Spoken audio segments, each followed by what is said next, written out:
Beyond the assassination of President Kennedy 50 years ago this past week, there are some stories about broadcasting, his family, and the real truth about what happened. We'll examine them right now, right here on Voice of Reason.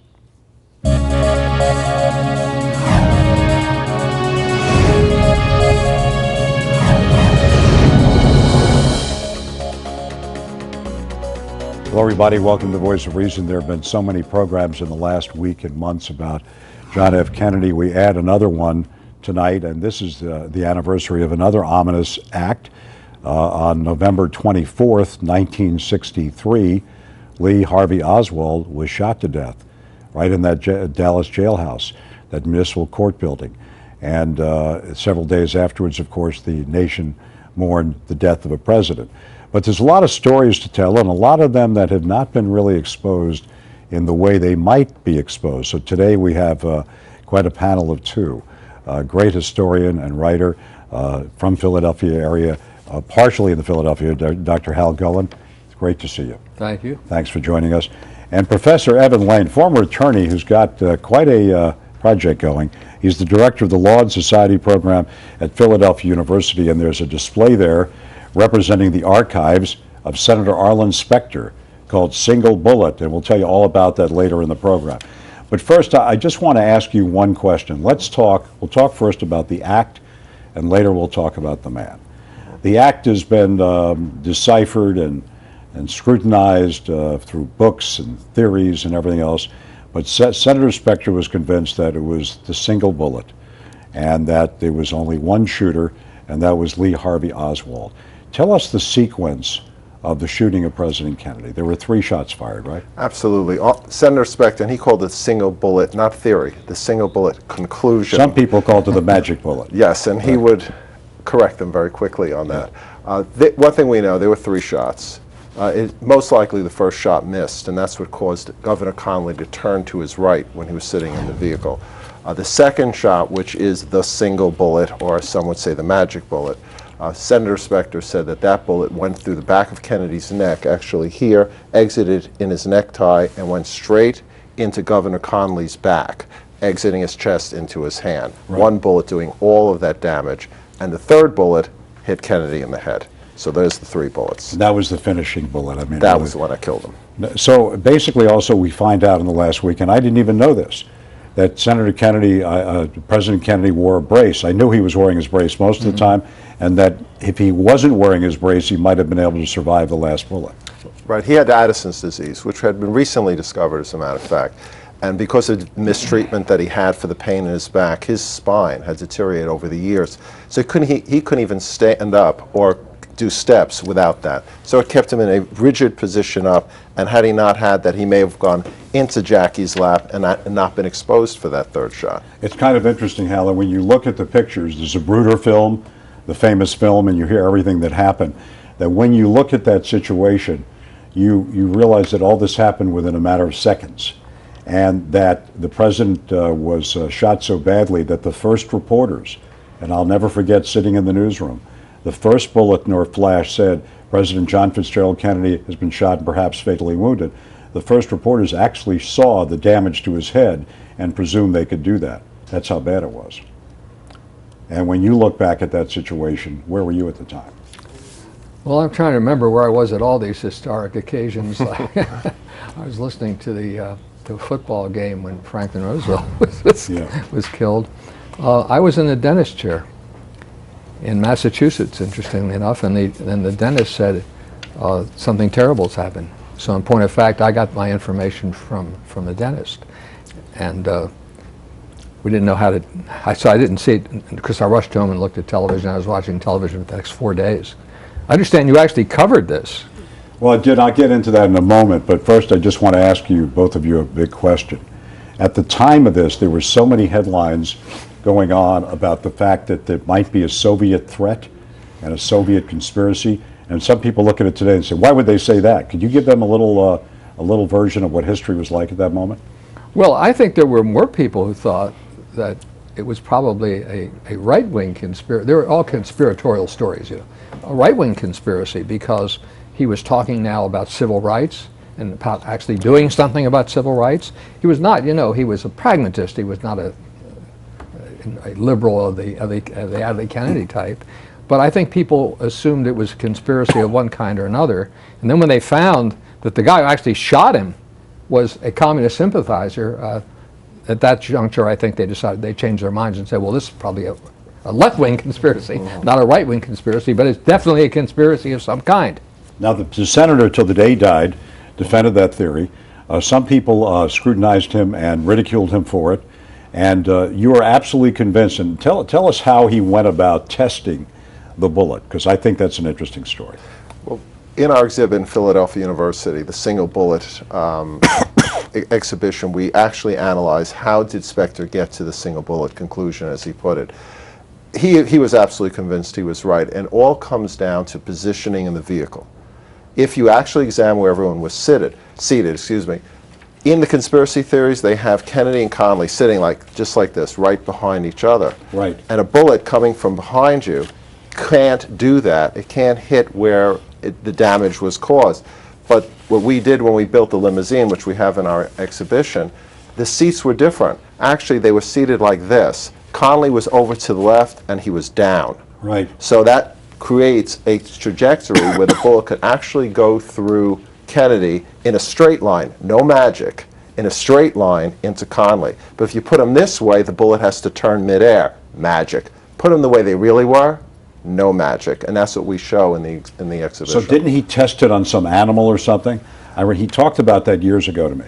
Well, there's a couple of things that he tested on the bullet. The first that he was the counsel for the Warren Commission. Right. He was a young DA out of Philadelphia who had just had some incredible success prosecuting the mob in Philadelphia. Right. And he was selected by Howard Willens, who was the chief investigating attorney for the Warren Commission, because he knew Specter's reputation, and he also knew him from law school. They went together, so they were actual friends. He selected them. Specter was supposed to just be a junior attorney working on this, but in the section that he was assigned to, the more senior member was too busy with his own practice, so Specter was happy to take it over all for himself, which he did without any problem, and that's how he determined all of, but you're talking about the bullet. What he thought was very interesting is the bullet from the Carcano, that's how it's pronounced, rifle. That's a unique bullet, and it comes out of the rifle. And it will have a perfect trajectory because of the way the nose is. But if it hits soft tissue, if it goes through soft tissue, it will yaw. Yaw means when it's going straight, the bullet travels this way. Yaw means it goes like this. And it will do that when it goes through soft tissue. And actually, in Connally's wound in his back, the entrance wound, was not a perfect circle, but rather it was elliptical, which was shown by the physicians, and Specter got this testimony that it would be caused by a bullet that yawed. So that bullet had to pass through something first, Kennedy, before it hit Connally. Now, you've written books about American presidents and their families. The truth. Now, just your instinct now, and reporters and writers do not like to do instinct, but just your instinct, your intuition. Do you believe the story? I'm not qualified. I know he's telling the truth. I've never heard it described with such thoroughness. I'll tell you one just quick anecdote. I'm known for these quick anecdotes. Shortly before he died, Arlen Specter talked to the president of Camino Books, who published my last book, and he said, "How do I write a bestseller?" And Edward looked at him and said, "Write a book saying you were wrong about the single bullet." No way. And I know that to the day he died, although he's no expert, that John Connally was convinced that it was physically impossible for that bullet, to have also.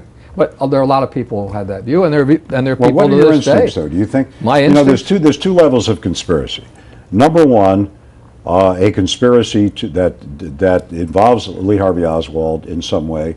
Number two, that there was no conspiracy, but who were the people behind Oswald? That's the second level here. So you're convinced Oswald was the shooter. The closest I'm going to come to considering a conspiracy is that it might have been the mob, who they had used, to try to kill Fidel Castro, and then Bobby turned on. Yeah. Okay. Or it might have been the Attorney General. Bobby was the Attorney General.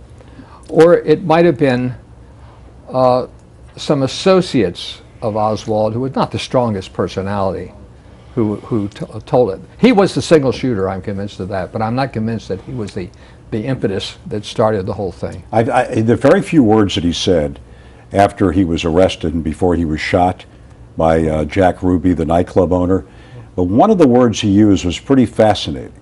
And it's not a word that you would use today, but he said, "I'm just a patsy." Right. The word patsy, you can interpret it in several ways, but patsy would indicate I'm the fall guy. Is that what you think he was saying? Well, that's exactly what he was stating, but really, who cares what Lee Harvey Oswald says? Yeah. Lee Harvey Oswald clearly murdered Officer Tippit in execution style. Correct. Everyone saw that. So we're supposed to say, okay, let's take the word of the guy who killed the president, killed a police officer, and now saying he didn't do it. I take that with a very large grain of salt, whatever he has to say. Now, you did a long treatment on the fathers of presidents. Yes, and the mothers. And you did one about Joseph Kennedy. There isn't time. Yeah. He was an extraordinary man. I mean, John Kennedy was his third choice for president. As you know, his first choice He was the himself. first himself, right? The second was Joe Jr., who died near the end of the Second World War in an almost suicidal mission. He was the real leader. He was a flyer, right? He was a flyer.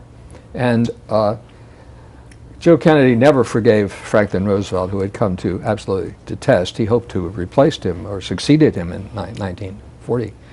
And then ultimately, this very unlikely, sickly, intellectual Kennedy, who nonetheless, being a Kennedy, was very competitive, the mantle fell on him. He became the patsy, so to speak. Now John Kennedy and his brother Bobby, and to a lesser extent Ted Kennedy, had to disprove or disassociate from their father's behaviors. Usually it's the other way around sometimes. In this case, his father had a brief flirtation with Adolf Hitler in terms of thinking that he was the man who could resurge in Europe. And he also wanted to challenge Roosevelt as a presidential contender in 1940, which never happened. How did a guy like Joe Kennedy, who was, yes, a whiskey runner and several other things during the Prohibition era. You name it. But how did a guy like that, who's pretty smart, wind up almost embracing Hitler? I think President Roosevelt sent him as ambassador to the court of St. James, to get him out of the United States, because he saw him as a potential competitor and as an unstable personality, and also as a kind of joke. You're the son of a rum runner going to an Irish rum runner, going to the court of St. James with all the rest of it. But it became an early instance, as you know, of celebrity. That family, that beautiful family. It was Rose Kennedy's happiest time of her life. They weren't accepted by the Brahmins in Boston, but boy, they were accepted by the most class-conscious people in Europe. And so he sent him there kind of to get rid of him. But to answer your question, he was very sympathetic to the appeasement policy of Neville Chamberlain and a lot of the people who had him to their country homes, who were all appeasers. They weren't necessarily pro-Hitler, although they thought, well, look, he's getting them out of the depression. What the heck are we doing? As thinking that he was a man who was really going to do, great things, and there was no reason after, they had such terrible losses in the First War that they were still getting over.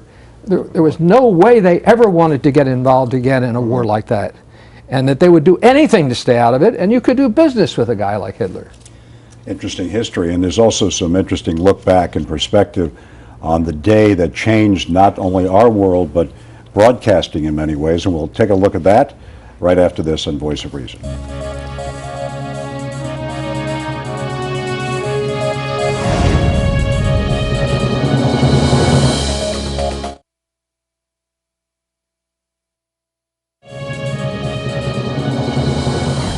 Yeah, Dr. Hal Gullen and Professor Evan Laine, and they asked me before to tell a little bit about where I was that day, and it was a landmark day for everybody because we'd never experienced anything like this. I was in a newsroom in St. Louis.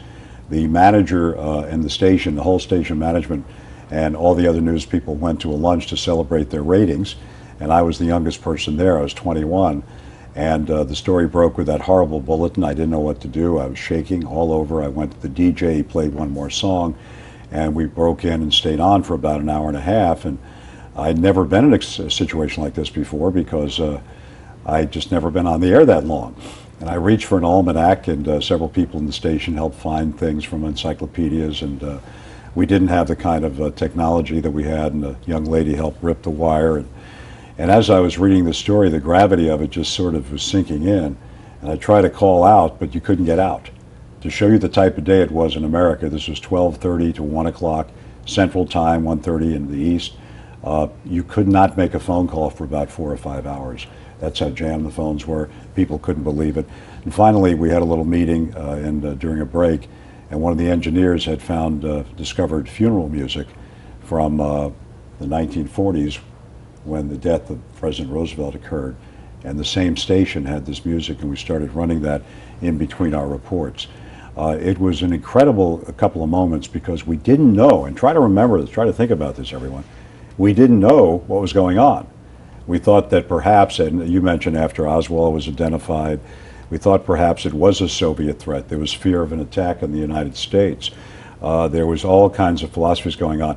But I will tell you right now, for the individual Americans who, not only in the news world, when we watch Walter Cronkite shed a tear and say the president was dead, it was a day of change for our industry as well. We didn't really know how to react to it, and we coped as well as we could, but it was the advent, really, of live television way before the era of television satellites. And I will always remember one thing, this fear of Soviet attack. That's the one thing. I called my dad and my mom, finally got through to them, and they said they're bracing in South Florida for an attack from Cuba. You know, it never really happened. But can you bring people back to that time? Can you tell them what it was like? Well, to me, the greatest tragedy, beyond the personal tragedy of the death of President Kennedy, was that in the last year that he was granted after the Cuban Missile Crisis, which was his great triumph, he was finally showing the kind of substance and the kind of leadership that we had expected from the beginning. And of course that was cut short. But I don't think that there was that much feeling that it was a communist. We felt it was a threat from somewhere. I don't recall that it was a threat necessarily from the left. Well, the headlines in almost every paper suggested a Soviet plot. Soviet plot. Yeah. Just asking both of you this because you've been around a bit longer than he has. So have I. The concept of the Kennedy presidency, he'll always be immortalized because of style and some substance, but the first year of his presidency was a disaster. He had a rough meeting with Khrushchev, where substance was not a part of the meeting, where the First Lady outshined the Soviet First Lady, a lot of diplomatic mistakes. Then the Bay of Pigs in 1961, a story that I actually helped break because I knew some of the Cuban exiles in Miami. That was a disaster when we promised them support and didn't give them air support, and therein began a period where almost every Cuban voter in Miami became Republican. It was just such a disappointment with him. And then, of course, as Hal mentioned, he finally stood down the Soviets in a very difficult situation, and he was feeling the re-election oats of the next year. Do you think he will be always viewed as a great president, an average president, or just a glamorous president? Well, it depends on which view you want to take. If you want to look at a realistic view on what he was, there's no way we can make a decision. The main question always with historians is, what would he have done with Vietnam? Because Johnson's failure as a president, despite amazing accomplishments socially, Johnson's presidency is looked at as a failure because of Vietnam. Right. Kennedy was the first president to actually send in a significant amount of troops. He sent in 16,000 troops, so-called advisors, but they were troops in Vietnam. Would he have kept them there? Would he have withdrawn them? One of his last acts he did was to begin a withdrawal of 1,000 troops at a time. And he knew he was being lied to by the generals. He knew that. But yet he understood the Cold War implications of leaving Vietnam. So we really don't know what he would have done with that.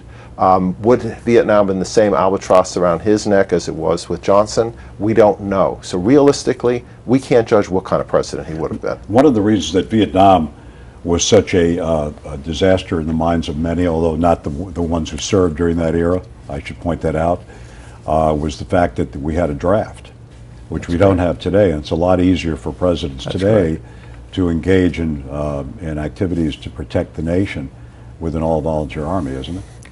Kennedy was a pragmatist, and you have to separate the style from the substance. The style was always glorious. It was Jackie's Cabalah. It was all the rest.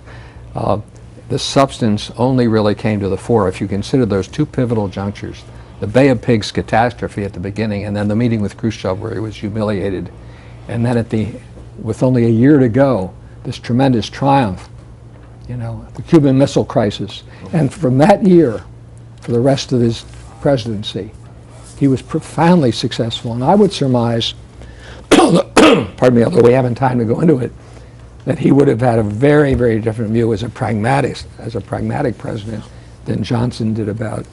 I think it would have been ultimately a settlement. I think it would have been very different. It would have changed the whole decade. But settlement was not easy in Vietnam. I covered the Paris peace talks in 1968, and there was a determination by that other side in Vietnam, the North Vietnamese, to take domination of the entire country. So settlement sounds like an easy thing to say now, but it wasn't then. The settlement probably would have been resolved in favor of Ho Chi Minh, because had there been an election, which there was supposed to be, Ho Chi Minh would have won. Yeah. Pardon me, I'm sorry. Yeah. Well, it's so exciting to be here. I think that a unified Vietnam would probably have been technically a communist country as it is today. And what does it want today? It wants American investment and American tourists. And the domino theory would have been discounted. Domino theory being, to those who are not aware of it, the theory that if Vietnam fell, the rest of the countries in Southeast Asia would fall as well, Thailand and Cambodia. And in some respects, though, the attacks in Cambodia, the attacks in Laos, and the civil unrest there sort of gave an indication that that was possible, but it didn't happen. No. Do you think he'll be viewed as a president of change? Again, it's what people perceive and what was real. People perceive him as this great liberal president who is pushing forward civil rights. I don't think he was viewed as, I have to be very honest with you though, I don't know if Hal disagrees, I do not view him in his time as a liberal that you would look like as a liberal today. No. I would agree 100%. No. He actually did not push forward civil rights. He had to be begged to actually get involved. Wasn't he also a cold warrior in many ways? Yes, but he went to Berlin. Yes. He said, I am a Berliner. Yes. He sort of, in many ways, paved the way for Ronald Reagan to go there years later and say, let's bring this wall down. So, I mean, he... But in that final year, Larry, in that final year, after the elections of, that followed 1 month after this great triumph in Cuba, he started to act like we expected he would at the beginning as a pragmatic, strong president, get this country moving again. He made that wonderful speech on civil rights. It's a moral issue. He finally faced that, as you know. Finally. He made a remarkable speech at American University about how we have to finally work out some kind of accommodation with the Soviet Union. Like with the nuclear arms treaties. Yeah, and it was a modest treaty, but it was a treaty. So I would surmise, and as you say, we can only surmise. We don't know. I don't think he was a great president, but I think, granted a second term, he would have been a great president. Let's take a look at that great project you have going there, the exhibit open to the public, a single bullet, Arlen Specter and the Warren Commission investigation.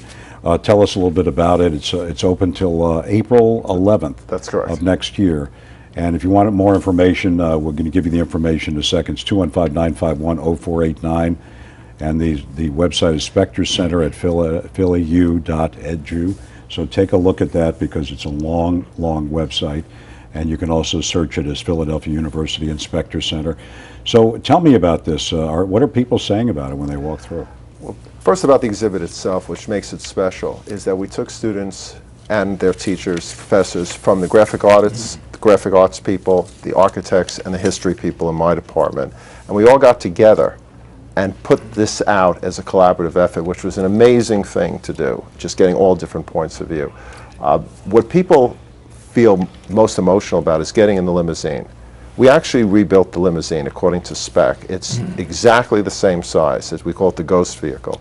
And you sit in the vehicle itself. And you sit in Kennedy's chair and you have Conley in front of you in the right positions.